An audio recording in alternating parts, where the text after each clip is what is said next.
Peace. This is a meat and potato social production starring myself, the Water Alchemist, and today's topic for the occult family is the demon that mostly everyone loves. I'm going to take you on this excursion about Nike, the sneaker as well as the goddess. Now, one thing about Nike, before 1971, it was known as the Blue Ribbon Company. And we all know the founder was Phil Knight. But how did he gain such dominance in the sneaker industry? This is something that I will try to answer. So, as I said, before 1971, it was the Blue Ribbon Corporation. And they were just a minor player.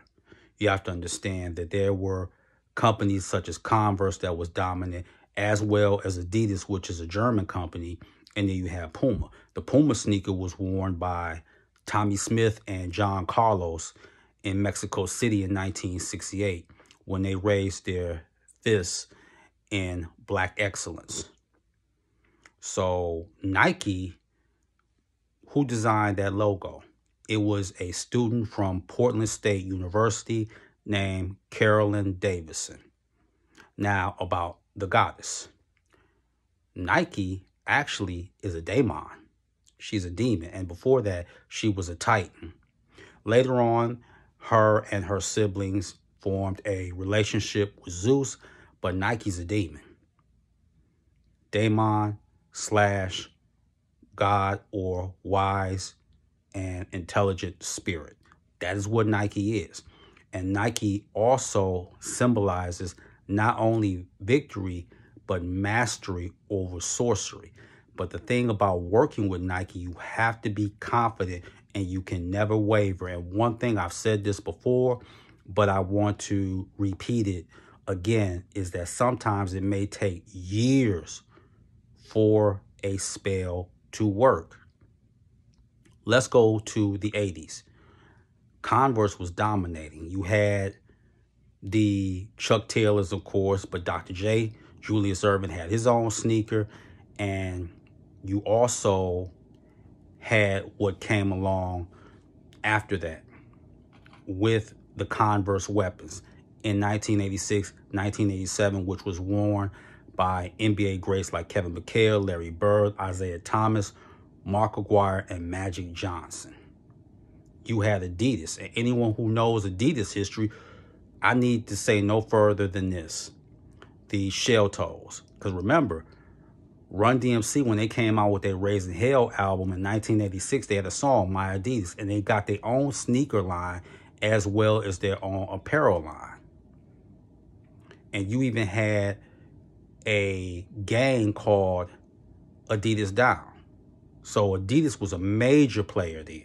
And you had the Pumas, which was worn by B-Boys and was featured in the 1984 movie Beat Street, starring Robert Lee Taylor.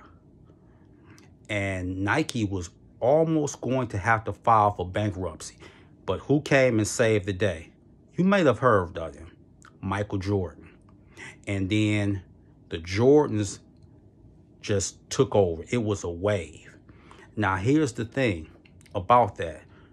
Don't you think it's interesting that people were getting stuck up or robbed over their Jordans? And they were.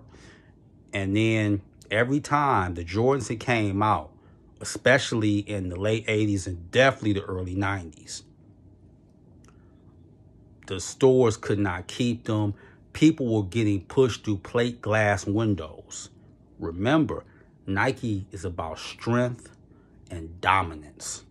And Nike started dominating, especially by the time the 90s got here. Because you had the Jordans, you had the Delta Force, which was worn by Charles Barkley. And then you had, what, in 95? The Penny Hardaways. So by that time, Nike was the template. They were a well-oiled machine in the 90s. And everybody else was just playing catch-up. It was as simple as that. So to work with Nike, like I said, you could do a path working to work with her. And anyone that does work with her, she can help the magician and the wizard, but you have to be sure. You can never waver in your confidence. You have to be absolutely sure what it is you want. And the irony is, just within the last 6 to 7 years, Nike bought Converse. See how that turns around? So you have to examine. There's history, there's occult history, and one thing about it is that working with spirits is never a bad thing. You can't always relegate something to right or wrong. There's gray areas, and things is like this. People that really want things, they're going to do things. You can't get angry and incensed at them because they do something that you run away from, that you don't have the guts to do. So that's the history of Nike and their siblings that sided with Zeus, Titan, and Demon. And Nike stock is through the roof. Just the logo itself is in the billions. And tell me a person that doesn't like Nike. Look at it like this.